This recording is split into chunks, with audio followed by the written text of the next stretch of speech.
U.S. Farmers and Ranchers in Action commissioned a report called The Potential for U.S. Agriculture to be Greenhouse Gas Negative, which was which was authored by an independent group of 26 leading research scientists and peer-reviewed by the National Academy of Sciences. This report was published by the Council for Agricultural Science and Technology, or CAST, and is a literature review. We will include a link in the description for you to learn more. In this report, it features 5 different opportunities, and we will be covering each opportunity individually with one of the many authors that were involved. Today, our focus is on crop production and the yield gap. We are joined with one of the many authors involved in the study and provided valuable input on this opportunity.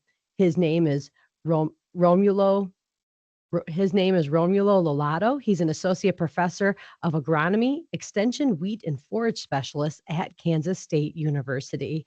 Well, Romulo, if you could give a high-level overview of your involvement in this opportunity focused in on crop production and yield gap. Hi, Joanna. Yes, absolutely. So a few years back, Dr. Jerry Hatfield, right, he invited me to contribute to this chapter on crop production and yield gap and how that relates to global warming. So essentially, it was, as you mentioned, right, a multi-author effort where Jerry was coordinating this effort, and of course, he requested or he got people involved that had different specialties. So the chapter that we focused on was related to, again, improving yields and perhaps at the same time reducing global warming potential of crop production. And I was leading the portion of the chapter focusing on management opportunities for bringing those things together. We also had a colleague focusing on the fertility aspects of crop management and global warming potential.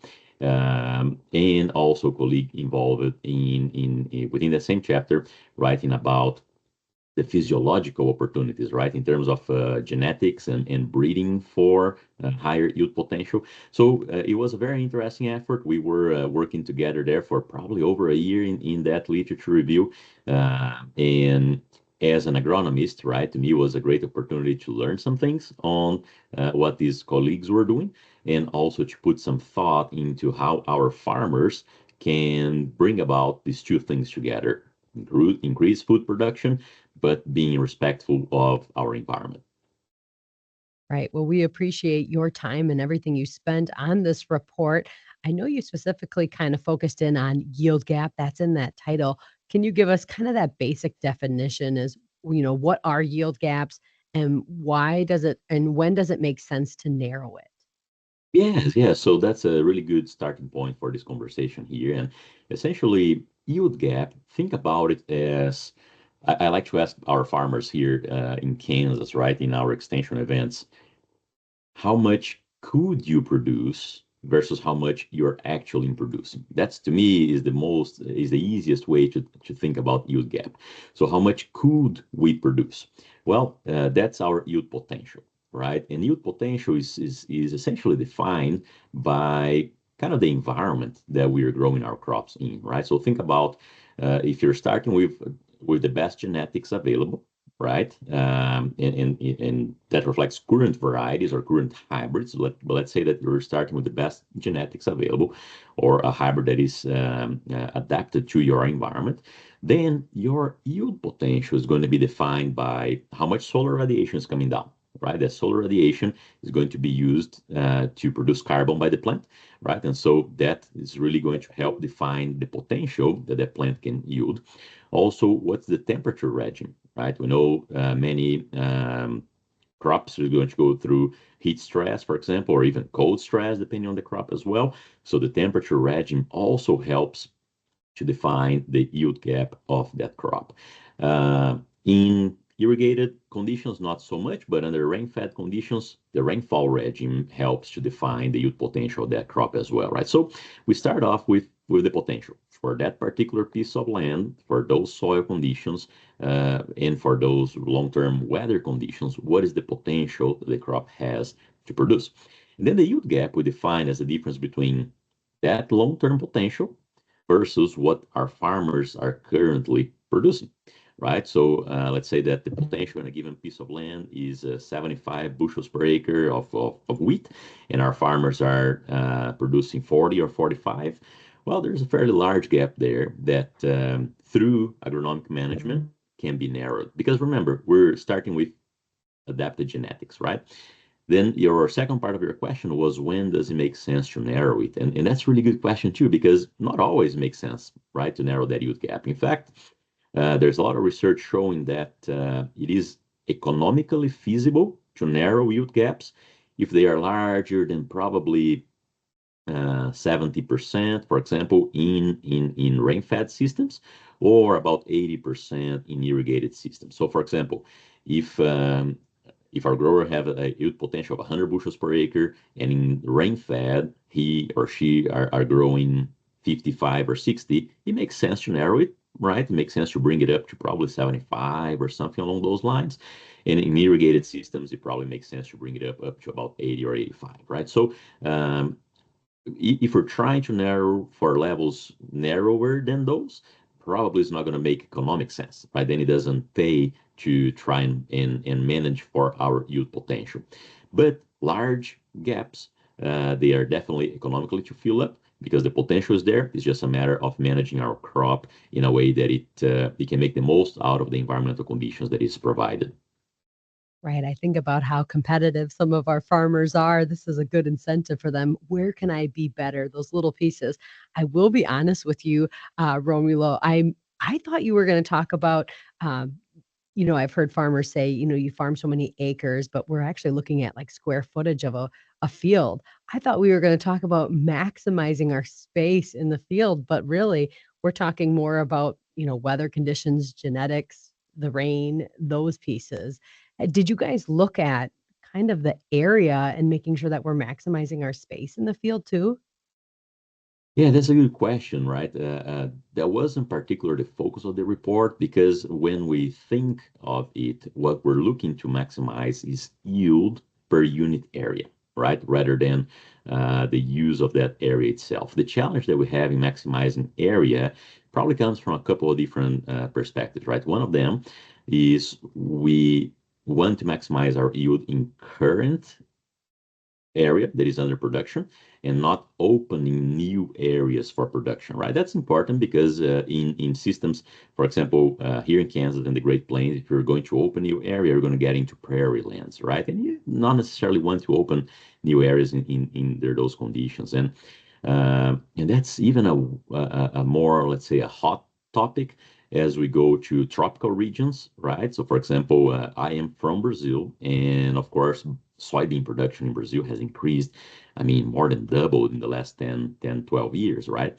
So, unfortunately, a lot of that came right from opening new rainforest areas, right? Not all. There was a huge improvement in yields as well, but anytime that we're talking about expanding production into those fragile ecosystems, then we are worsening in terms of global warming or our environmental footprint, right? Because when we think about the crop's environmental footprint, it's not only the global warming, but many other things, right? It can have to do, it all depends on how we look at it, but it can have to do with ecosystem ecotoxicity of the inputs that we're putting out there. It can have to do with land conversion to crop and so on. So really, we are trying to focus here on even the current agricultural land without expanding it, right? How do we maximize uh, unit yield, right? Or yield per unit area out of that field so that, again, the potential is there. It's probably a missed opportunity not to go after the economic optimum for that system, right? So really that was the focus of this chapter, not necessarily increasing or maximizing the use of our area, but the yield coming out of each unit area that is already under production. Thanks for clarifying that. One thing that's been unique with each one of these episodes is we get to talk right to the scientist, the researcher that was involved in the study. And I want to read a line from the report. The report says a combination of practices in crop production demonstrate the potential impact towards carbon neutral farming systems and reduces the yield gap. Linking practices that increase soil carbon sequestration with precision nitrogen management will potentially lead towards a better realization of a crop's genetic potential. What are some examples of evidence on this to reduce yield gaps while mitigating global warming potential? Yeah, that's a really good question, right? Are there real life examples where this is actually both things are done, right? We're able to improve or increase food production while reducing our footprint. And the first thing that is important for us to clarify there is that we can look at these, either from a perspective of global warming potential per area, right, that is under production, or per bushel that is produced. And when we think that we need to feed an increasing global population, right, we need to look at these from a perspective of bushels produced. So essentially, global warming potential per bushels that are being produced rather than per area, right? That's a more appropriate metrics so that we can meet both goals. Increasing our production to feed a growing global population, while at the same time, per unit produced, being more respectful of the environment. And a few examples that we can give there, Joanna, about where we've seen real life examples of these. We can think about first an exercise that our colleagues from Nebraska did, where they were looking at high yield irrigated corn in Nebraska. They would tend to think, well, there's a lot of input going into that corn. It might actually have a very high global warming potential, right? But at the same time, the yields are so high that it balances out, right? And they were able to find a few practices that were essentially associated with higher yields in those already very high yielding systems with lower global warming potential. So I can think back here, kind of your usual suspects, right? Tillage practice, remember that showed up as very important, right? Going towards no-till being something that was leading to higher yields in those high yielding systems, while at the same time leading to a lower global warming potential. And again, on the long run, increasing carbon carbon mineralization in that soil, or increasing organic matter levels, right? Um, Also, irrigation management. Pivot irrigation was much more efficient than surface irrigation, right? And that interacted with the type of tillage that those farmers were using. So again, these were data coming from actual production fields, not the small plot replicator research. Uh, Here in Kansas, we kind of did a similar exercise looking at our wheat systems, right? Now, talking about rain-fed, right, makes more sense since about 90+% of our wheat here is grown rain-fed. But wheat in Kansas, right, current yields are probably around that, 45, sometimes 50 bushels per acre when we look at state level, whereas the yield potential is probably more on that 70 to 75, right? So there is a fairly large yield gap in this system where growers can uh, intensify, and even though they're applying more inputs by intensifying the system, per unit yield produced, it is a lower global warming because the gain in yield is so large. So we looked at about 3,000 different observations of combinations of management practices across the state here. And what was interesting is that if we were comparing to the current farmer practice, uh, but we increased our nitrogen fertilizer rate while splitting it, right? So it's not only increasing, but managing the timing a little bit better too in terms of splitting that rate. And we added a foliar fungicide application, which currently just about half or a little over half of our growers are not even doing, right? Those two things led to about 12, 13 bushels per acre yield gain on those over that baseline of farmer practice. So there's a very large increase, right? If we're thinking of uh, a baseline of about 50, 45, 50 bushels per acre. And when we looked at global warming per unit yield, we were about 17 or 18% lower by intensifying our management because of that denominator. We're dividing by yield, right? That's our unit that we're interested in. And so our yield gains were so high that actually per unit yield produced, that global warming of that wheat grain was much lower. So those are a couple of examples. We can there's a lot more that has been done in the U.S. as well. If you give a very high level overview here, Marty Matlock from Arkansas, he's done kind of like a U.S. analysis of soybeans, corn, and cotton, and if he compared the baseline that is done today versus reducing, like completely removing fungicides or completely removing insecticides or completely removing herbicides, right? Which you would think, well, we're putting less input out there in the crop, so the global warming is going to be lower. Well, not really. The yield drag was so high that the global warming potential of those crops without the pesticides was much larger. So again, here we're looking at opportunities to increase our food production, increase the yields that our farmers are currently having, while at the same time, per unit yield being more environmentally respectful. Well, thank you for filling our minds and giving those such thorough answers and examples. Hope this is kind of getting the wheels turning on our farmers and ranchers that are listening on some of the potential items they could be adding to their farm. One sentence that really stood out to me in the report, because we talk a lot about return on investment, and I know farmers like to hear that. Well, the report said any increase in production improves the crop's carbon return on investment. Can you give us a taste of what crop carbon return on investment means? Yes, so I think that the clearest example that I can give here is a crop that is managed better, right? It's managed for higher yielding conditions. You will ultimately return more carbon to that system, right? We have tested these here in Kansas and proved that over and over again that a higher yielding crop is going to have much more biomass. In fact, biomass production is what drives a lot of the yield, right, of crops in this region here, and actually not only in this region but all over the world, right? So essentially, a higher biomass crop is going to have higher yield as well. So that means that for us to produce a crop that is high yielding, that crop will have to produce a considerable greater amount of biomass than its low yielding counterpart. And that biomass, it's a high proportion of that biomass is carbon. So let's say that you're producing a 40, 50 bushel crop, and out of that, about double of it is going to be biomass, right? And out of the biomass, 40%, 42% is carbon going back into that system.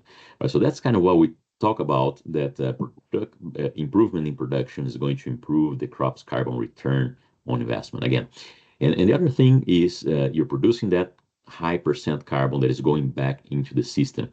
On the long run, that should become organic matter in that system, unless it's saturated, right? But most of our systems, agricultural systems, are not.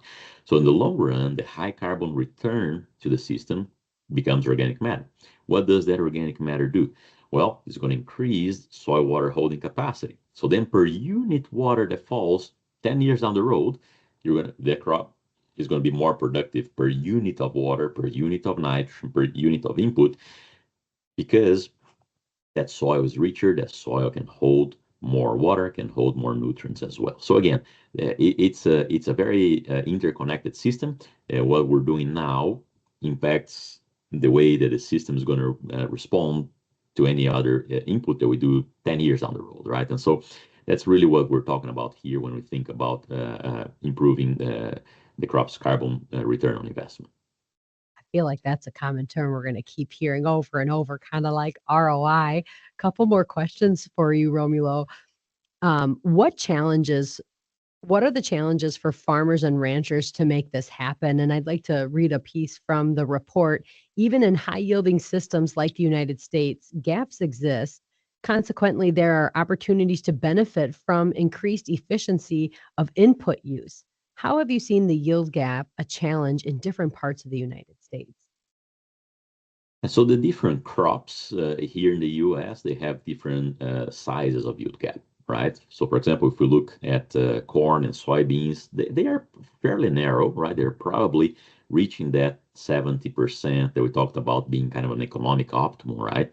Whereas crop where there has been historically less research and development investments, like wheat, it does have a much larger yield gap, probably at the magnitude of 50, 55%, right? And so with that, it needs to be tailored, right?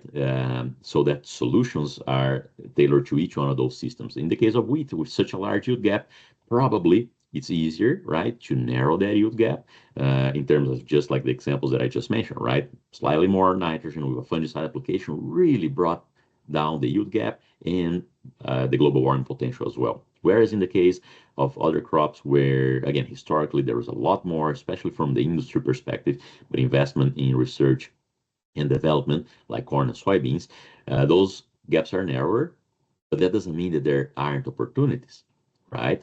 So, for example, for a corn farmer who's putting all their nitrogen up front as anhydrous ammonia, for example, there's probably a way to manage that nitrogen much more efficiently as well for going in season and perhaps more spoon feeding it to the crop so that our use efficiency goes up and then the amount of nitrogen that we put goes down.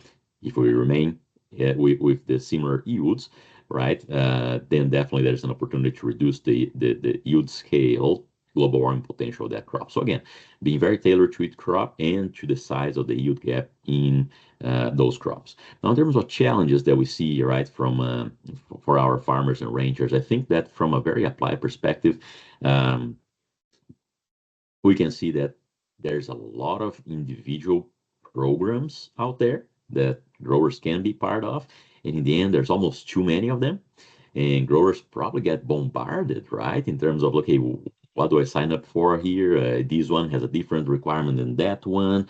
Can we make this uniform? So really, there is almost like a bombardment of information for growers there in terms of opportunities that they could probably be part of, but each one with different requirements, right? And that's time consuming, that's resource consuming as well in terms of for the grower themselves, right? To participate in this. Probably other challenges as well that we see that at least that I see is that a lot of the times these programs might be focused on a metric that might not be the right one. Think of it per area. Oh, we need to reduce our global warming per area. Well, that's not a bad metric to want to reach, but honestly, we should be focusing on per bushel produced, right? Otherwise, we run the risk of producing less bushels, right? So if the farmer is currently yielding a given amount of bushels per acre, how do we make those bushels more efficient rather than how do we reduce inputs enough to make an impact per area, but at the same time might bring our yields down. And in crops where yield is not the only metric, right? We say like protein, for example, right? If you want to make a nice loaf of bread, you need protein. Different from corn, for example, that essentially it's not necessarily paid on that metric. It gets more and more complicated, right? So really, it is crop specific, and within each crop, there's so many programs out there that probably farmers are getting bombarded with information from different directions, and choosing one and how to go about that one might be a challenge. Right. There's a lot of information out there. And I feel like, too, as we've been covering all these opportunities, we're trying to give that holistic approach, which is going to work best on your farm, what's going to be the best for you. Two more questions for you. What needs to be done to make this successful? So I think messaging is very important, right? Messaging to the consumer. What does it mean to have, a gallon of ethanol or a loaf of bread or beef, right? A pound of beef or something. What to the consumer, right? What does it mean to have that production being more efficient, right? So I think that that's important because in the end, the consumers are the one who's going to drive this, right? Also, in the end, consumers who are interested in fomenting that type of initiative, they might have an added cost to buy commodities that are, let's say, sustainably produced, so that can trigger and trickle down the value chain. So I think that it's not only a matter of farmers and ranchers doing what needs to be done to reduce their global warming potential, but it really is messaging all the way from to the consumers, right? But also to the entire value chain of each of those products, right? Because it's not only we as farmers, right? And I put myself in there not only as a researcher, but also in our own family farm, right? We we have figured out for our own region what works very well, right? So we have been sustainable for generations and making it work, right? How do we put a value to that, right? How do we make sure that down the value chain, the correct metric is adopted so that the entire sustainability for the farm is impacted in the right way? And again, and I think that the way to do that is looking at a per bushel unit produced rather than on a per area, so that we are ensuring that we still have those high yield levels with, but then those levels with lower global warming. Romulo, you've really filled our plate with a lot of information. Final question for you. Any last items you'd like to say? You've said a lot of really great things so far. What do you want people to take away from the crop production and yield gap opportunity? So as an extension specialist, like for the last 3 or 4 years since we started embarking in this journey of putting this chapter together, I try to integrate some of these in my own extension program. So every time I'm out there with growers or with crop consultants or with industry stakeholders and so on, I try to put these to them. And a lot of times I see a lot of skepticism in the beginning, right? Because okay, there comes another talk on global warming, and so there's a lot of skepticism there. So what I'm trying to always highlight is that what we're wanting to do here is to make sure that we can produce high yields, because that's what drives profit on the farm, right? We looked at 700 commercial farms here in Kansas, and when we looked at profit, it was linearly related with yield. It was like a straight line with yield, not necessarily with cost of production. And so it didn't matter, the total cost that farm was having. What mattered was how efficiently they were using those costs to produce high yields. And so in the end, we need to be profitable in the farm, and that comes via high yield. And so how do we put that frame in the mind of people who are in these sustainability talks, right? Well, we need to be profitable. Profit comes from high yield, but we can reach high yield at a lower global warming potential per unit of the yield produced. And I think that's what I want people to take away. It is possible for us to get both high yield with with lower environmental footprint. And I think that that's probably the main message here, so that even our farmers, are not looking at it from a skeptical perspective, but from a perspective of how can I make more money, right, while being cognizant of the environment around us. Really insightful conversation. I feel like this is one of those episodes where you're probably going to go back and listen 4, 5, 6 more times to learn from Dr. Uh, Romulo Lollato. He's an associate professor of agronomy, extension, wheats, and forage specialist at Kansas State University. Thank you so much for your time. I want to make sure that I thank our guests for tuning in to learn more about the opportunity today. USFRA plays the critical important role of creating opportunities for collaboration, information sharing, and solution development for the full agricultural value chain. We appreciate your time. And if you enjoyed this podcast, please subscribe and rate us on your favorite podcast app. Tune in again. I'm Joanna Guza for Farm Food Facts.